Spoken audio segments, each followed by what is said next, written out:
And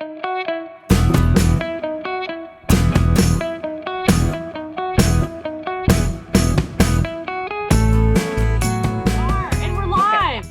Yay! Hello, Blooms. Thank you for coming to the premiere episode of The Bloom Room with your hosts, Amy E. Reichert and Heather Webb. We are so excited. You can see we have our finery. I have my fancy dangles and my sparkles. And I do have a full dress on, but I'm sitting on it kind of funny because the sequins are itchy. So I'm not going to stand up. And when was the last time you put a dress on? When was the last time I put a dress on? Definitely over a year ago. Way over a year ago. Maybe even longer.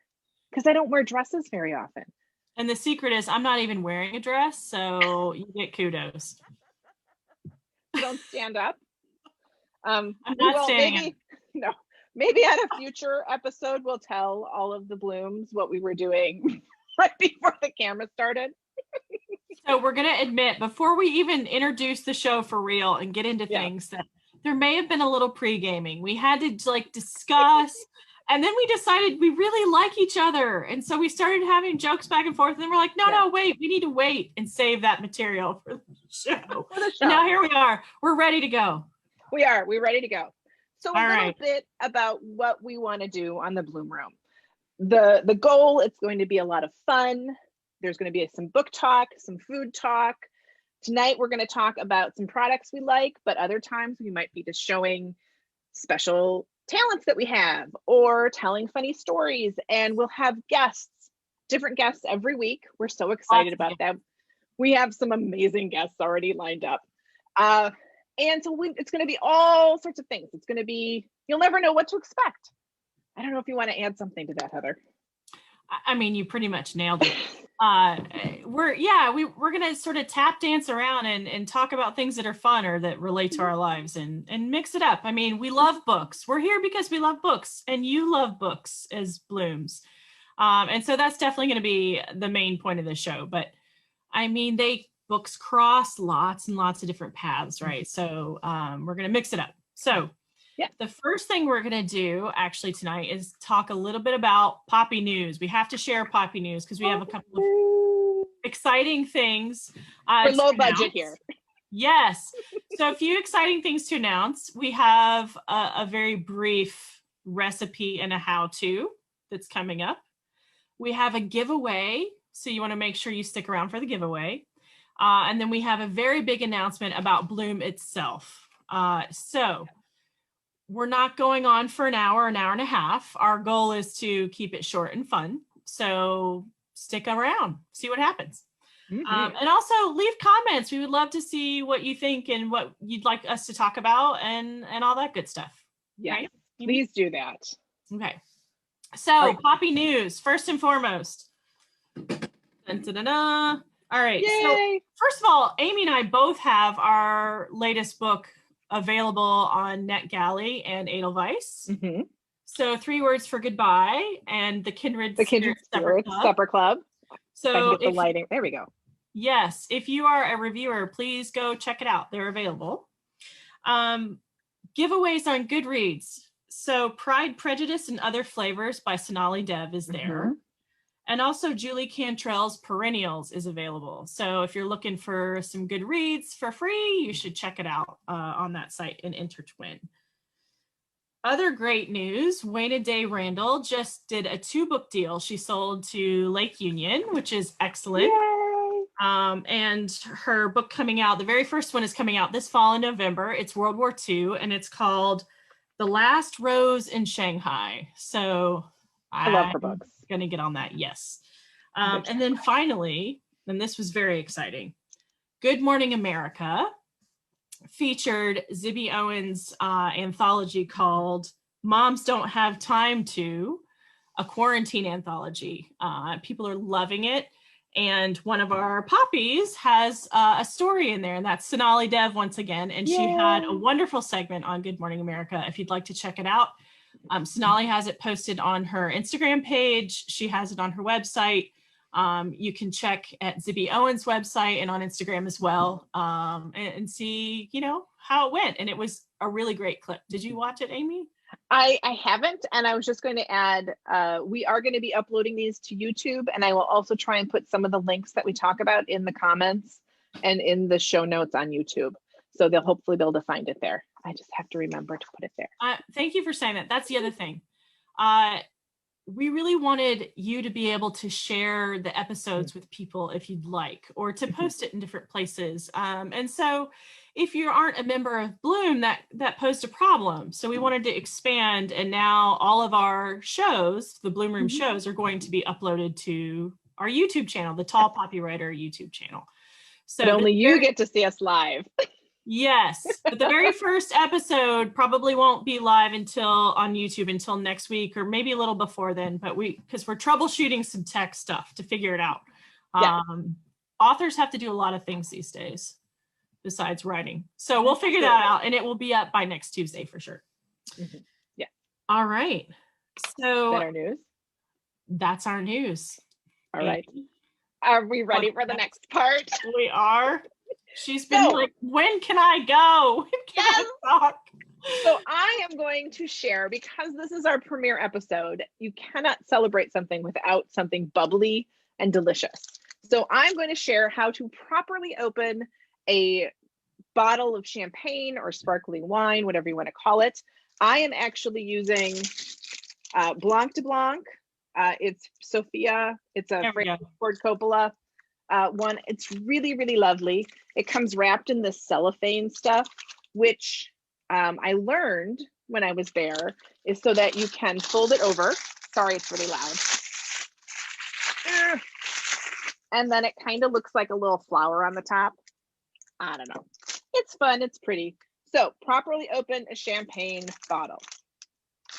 You want to, of course, untwist the little wire cage. And then shake it a bit and let no shaking. Do not drop it. Now, if you want to go and do it like, you've just won the World Series, or you hit the New York Times bestseller list, and you want to shake it and go outside and put your thumbs on it and go and have the fountain, that's fine. But this is how to properly and safely open it.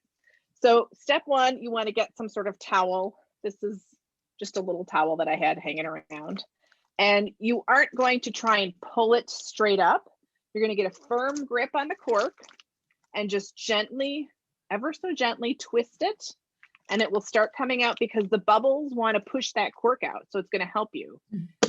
And then there you go, a little pop, and it's open. And now I can start drinking. I'm impressed. So what about when you pour it into the glass?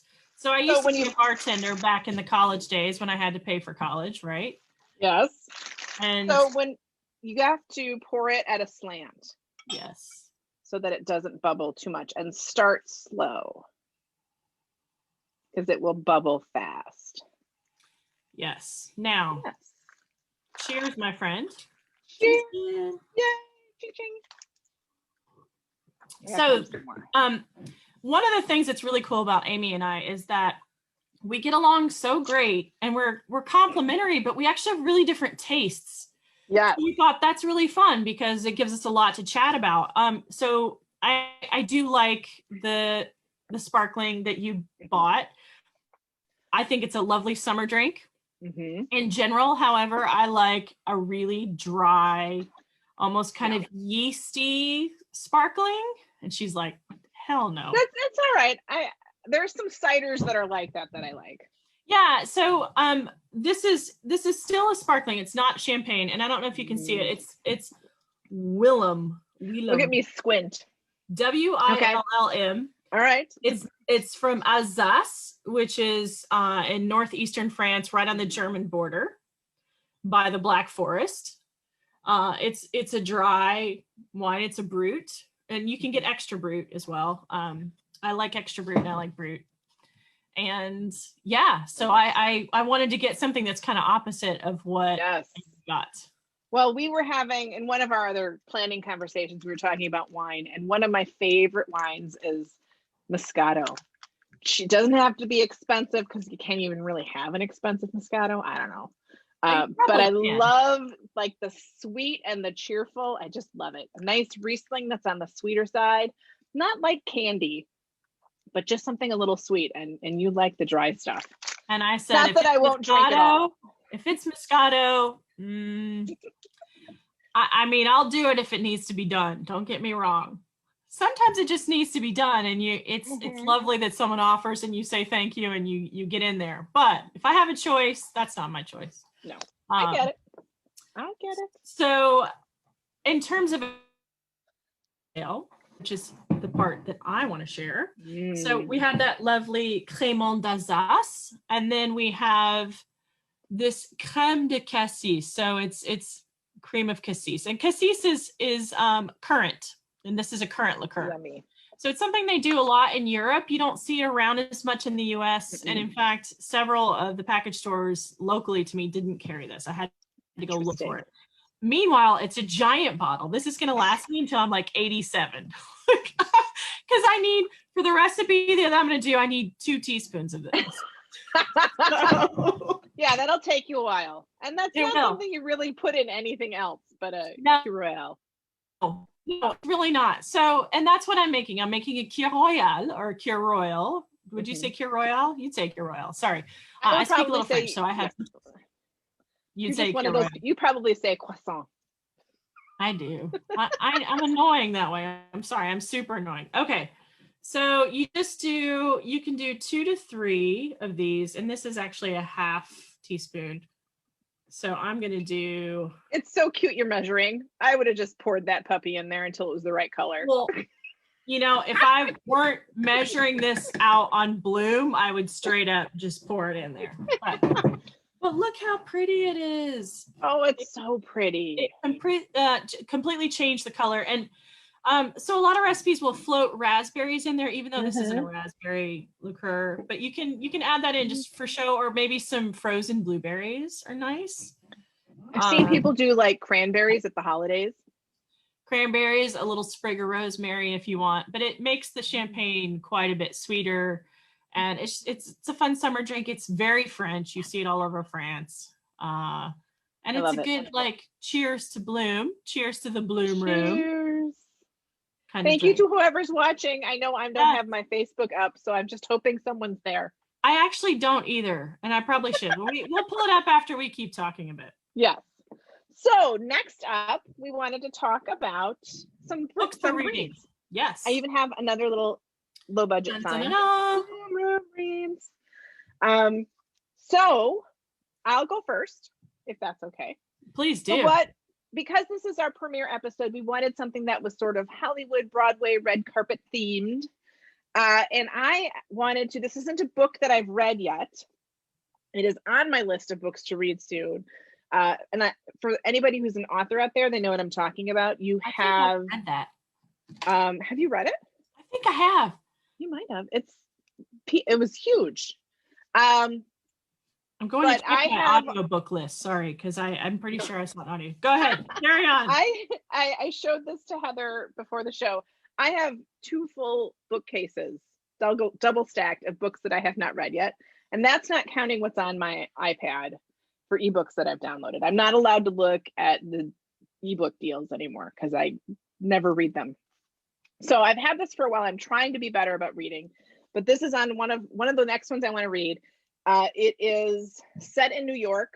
A woman has a crush on a busker in a subway station, and one day that busker helps save her from an attack. And as an attempt to repay him for that favor, she gets him an audition for a Broadway musical. She's got some connections. And then we find out that he's here legally, and there's a whole immigration thing. So they have to get married so that he can stay here and be in the show. So we have a marriage of convenience. Sounds super fun. I love Christina Lauren books. So this is so right up my alley, and I cannot wait to read it. And now that you explained it, I haven't read that. I thought it was something else. I think it was the Hazel, what is it? Hazel, I read it too. Something like Hazel's Josh and Hazel aren't dating or something like that. Josh and Hazel's Guide to Not Dating. That's what it is. I've read that one, and it was terrific. It is. It's so funny. It's so cute. So that is what I am excited about reading, and kind of fits with our theme. So how about you? I am one of those bad readers who is not monogamous. I'm very polyamorous when it comes to books. I read probably 4 at a time because it depends. I don't know. It depends on my mood. Sometimes I love to start books and I'll sort of start them and then I'll either keep going and then jump to the next one, or if my mood's weird that day or I keep staring at one that I'm lusting after, I'll go ahead and start it. And then I just sort of bounce around between them. I don't know. I'm strange, I guess, because people give me the look you're giving me. So, I can't do that. I don't know if you can see, and I'm showing Julie Clark. This is Julie Clark's The Last Flight. It's the audiobook I'm listening to, and it's fantastic. Julie, bravo. It's really, I'm riveted. So that's the audiobook. And then I just actually got this in the mail maybe 2 days ago, and I haven't started it, but I'm very excited. It's a debut author. It's Denny Bryce. And am I too close? Yes. Wild Women in the Blues. So it's 1925 Chicago. So it's like hot jazz. Love Chicago. I love the Art Deco vibe. I love Art Deco things. Yes. You've got socializing with celebrities like Louis Armstrong and filmmaker Oscar Michaud.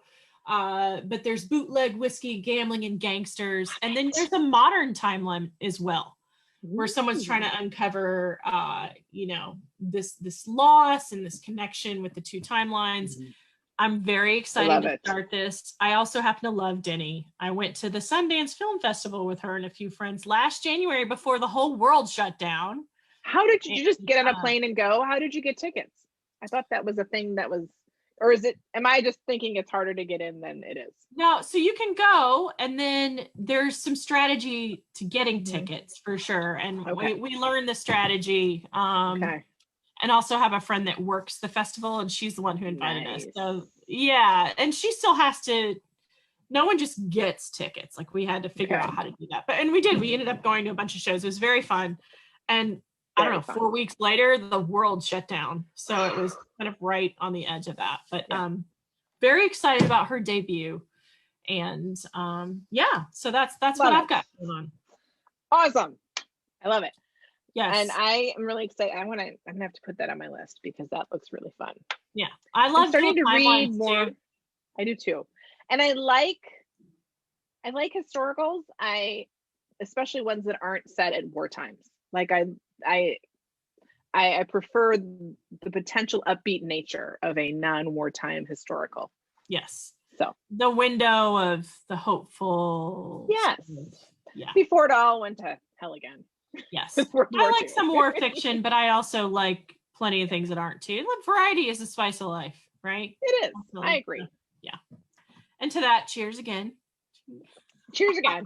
Already on my second glass. Doesn't take long. I was very thirsty. I had one glass before we started. Remember that. Okay. That's true. So, all right, a product. We have to talk about this product. And the reason why this is coming up is because we're on Zoom a lot. Nobody wants to be on Zoom. We're on Zoom. So the problem with that is that all of a sudden we have noticed, those of us who have to be on here a lot, is that, holy crap, I have bags under my eyes. Now. You could fit the Grand Canyon in the bags beneath my eyes. And I didn't even notice them until I started doing these freaking Zoom calls. So this sort of coincided with me figuring out, okay, I need to get some concealer. So I got some concealer and I wore some for a while. And then my eyes started watering and I didn't know what to do about that. So I went to Sephora and I have been using this. I do too. The hundreds of dollars you could spend in Sephora. So I have a Sephora gift card sitting right next to my computer. I take my business credit card points and I turn it into Sephora gift cards because I figure I need to have makeup for work. I love it. So I might as well use that. That's brilliant. Keep it right there for shopping. Sorry, segue. No, please. So, all right. So this Dior stuff was amazing, but apparently they have recently changed the formula. So now my eyes burn when I use it. So I've been on this quest. I went back to Sephora and said, here's the deal. She said, oh yeah, they've changed the formula. You should try this. So I got this stuff called Hourglass. And Hourglass, the company? Yes. And I I asked about it because it's a little bit more on the natural side. I kind of try to go for, I have very sensitive skin. I just want to keep it natural. And the color was great. It worked fine. But tonight, you guys probably can't see. No. Amy said she can't really see, but my eyes are bloodshot. They have been watering since I put this stuff on for the last hour. So, so I don't know what I'm going to do next. But in the meantime, while I was waiting to get this, I also tried Il Maquillage. Okay. Il Maquillage, which I love it because it's a play on words for French and Spanish. But anyway, it's a company, a makeup company out of New York. And this, excuse my French, but it's called Fuck, I'm Flawless. That's the name of the color, I guess, or the whatever.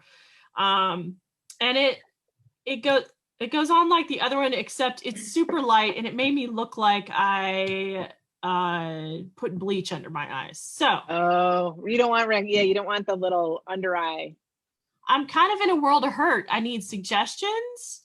I'm trying all these different things. I think part of the problem is that I haven't been wearing much makeup because we're home all the time these days, and my eyes aren't used to this stuff. And that also means, like, what is in the makeup that we're used to that's nasty, that is now really bothering my eyes. You know, I noticed a couple of videos I was doing, even on Bloom, I don't know if anyone noticed. I certainly noticed I kept like dabbing in my eyes because my eyes were watering so badly. So I have to figure out what I'm going to do. Amy, you got one you said you like. I do. I love this because I think it has great coverage. It's Tarte's Shape Tape. You can get it at Ulta or you can get it on the Tarte website. I would recommend going into Ulta if you have one near you to get the shade matched, because obviously that's really important. I use light neutral. It doesn't have a fun name like yours. But I think the coverage is amazing. I do have products that make my eyes water. This one doesn't. If you don't have one of those, I love it. It's got great coverage. I think it really brightens up the under eye to the point where before COVID happened and I was going out in public, I would just use the concealer and a little bit of powder, and I wouldn't even bother with eye makeup because I felt like my eye, with the glasses, I had enough definition. Wow. I really, really, really love it. My friend Melissa introduced me to this, and I think it's a great product. But if anybody out there has a product for under eye concealer that they love, hit us in the comments and let us know. Please tell us. Yes. Because it's always good to have alternatives. I am in serious need. Help out a girl. I seriously, I'm gonna immediately wash this off as soon as it's over. So Tarte, I love. They actually have to put it on. Do I do what? Do you use a beauty blender to put it on? Those little spongy things. I have a brush, like a specific. See, I can't do brushes. I have the little beauty blender sponges, and they just flawless every time. Maybe I need to do blend in a little bit of powder, and it's set. It doesn't cake. It's worth a shot. I'll give it a whirl. Maybe that's what I need. Maybe I'm putting on too much. Oh, that could be, or it's getting too close to the eye. But I'm also like, should it make your eyes water ever? It should be safe, right? So Tarte, I actually have a couple of their other products. They're on the natural-ish side, and they carry them at Sephora as well. I have a couple of their eyeshadows, and I love them. So I will check that out for sure. They don't carry the Shape Tape at Sephora. There's some sort of exclusivity deal. They only have it at Ulta, because I was annoyed I couldn't get it at Sephora, because I like to do all my shopping because I have the gift card. Okay. Well, you know. So FYI, unless that's changed in the last year, you never know. Well, and they constantly get new products in and out. And oh, they do. I feel like I could talk makeup all day. Well, we're going to talk about it other times, I'm sure. Different products. So, okay, we have kind of a big announcement, and before we talk about the giveaway for today. So the big announcement is, and this is for all of Bloom, this is for all the tall poppy writers who participate in Bloom. We are going to go public, and that means that our Bloom page right now is a private group, and we're going to move to a public page. And we are so excited about this because it opens up a lot of opportunities for us, for you guys, for bringing in, more giveaways, more cool stuff, offer, and not just bookish giveaways, but giveaways in general. It allows us to connect more easily to the YouTube channel. It gives us a lot of new, fun, fresh avenues. And we're going to do that the last week of March. And the thing about this is we're going to announce it like crazy. We'll send invitations. We'll let you guys know. We'll post the link, all kinds of stuff. Bloom is not going away. We're just moving it to a fresh new page so that we can grow. And to start that very first week, we're going to have a massive, massive multi-author giveaway. We already have over 50 authors. 50 authors signed up. These aren't even including the Tall Poppy writers. 50 authors signed up. Plus, it was more than 50 today, wasn't it? We have a huge list. Huge list. And it's growing. They're very excited. Lots of people are going to win books. It's not just one book that some of these people are giving away. These authors are giving away lots and lots of titles. So you're going to want to be there. And we're going to announce it. And we're going to make sure you're there. We're going to make sure you win. And we have a lot of other really exciting prizes coming the next week after that that aren't books, but they're related-ish. I don't know about those. I have to get the scoop. Oh, I know all about them. I will let you know. So we have so many fun, amazing things coming to Bloom. This new feature, the Bloom Room, we have a couple of other features we're going to bring in. We just decided we need some fresh content. We're all online. We want a reason to be here, to connect, to be together, to make it fun. So that's how we're going to start it. We're going to start by this big, giant move, the moving week, moving day, right? I can't wait. It's going to be so exciting. It's going to be. I'm excited to find out what those other giveaways are. Well, it's really great we'll talk about it later. Some really great stuff. I mean, I kind of want to win. I'm not going to lie. And I'm completely not eligible. So, all right. I probably have some stuff to throw in, but yeah, if you need more things, I have things laying around that I could donate to the cause. Let's do it. So, all right. Thank you guys. That's the end of our very first, Bloom Room episode. Like we said, we want to keep it short and fun. We have a lot of guests scheduled coming up next week. Amy? Very first guest, who is somebody who you already know and love because it's Sue Meisner. Her book launched this week, obviously. So next week, we're going to have her on to do a little launch party on the Bloom Room and celebrate that. And we are also having Sonia Jorg, who you all know and love as well, because her book also came out today. Yes. Hey, Sue's didn't come out this week. It came out last week. It came out last week. Yeah, last week. Yeah. Getting my days mixed up. So we're gonna party. Next week we're gonna party. We've got some other fun stuff planned. Yeah. And before we go, both Heather and I are going to give away ARCs of our books. I have to give away a NetGalley copy, which is an ebook. So I'm sorry I don't have paper ARCs. Oh no, that's right. That's right. We talked about this. We talked about this. Never mind what I just said. If you're patient, you can have it finished next month. I will be getting finished copies. So if you're patient, you can have one of the very, very, very first finished copies. Or if you're impatient, I can send you the link for a NetGalley copy. Your choice. So it's up to you. Your choice. Just let me know whoever the winner is. And Heather, what are you giving away? And I have 3 Words for Goodbye, my third collaboration with Hazel Gaynor. A nice print copy. I've only got 3 of these left. So this is hot commodity. And I have one. You do have one. That's because I love it. It's propping up my computer right now, so my computer's at the right height. Oh, I'm glad it's useful. Both are useful. All right. So to enter this giveaway, just leave a comment and we will, in the next few days, should we pick it for next week? When are we going to pick the winner? We will announce the winner next week. The next Bloom Room. Yes. Got it. Should we do that on Poppy News? Yes, absolutely. Yeah, so it'll start the show. So that's our show. That was fun. All right, lots more fun to come. And like we said, most of the time we're going to have guests on, not just the two of us, but you know, sometimes it'll just be us grooving and you guys. So thank you for coming. Thank you for coming. See you next week. Have a good night, everyone. Bye-bye. Bye.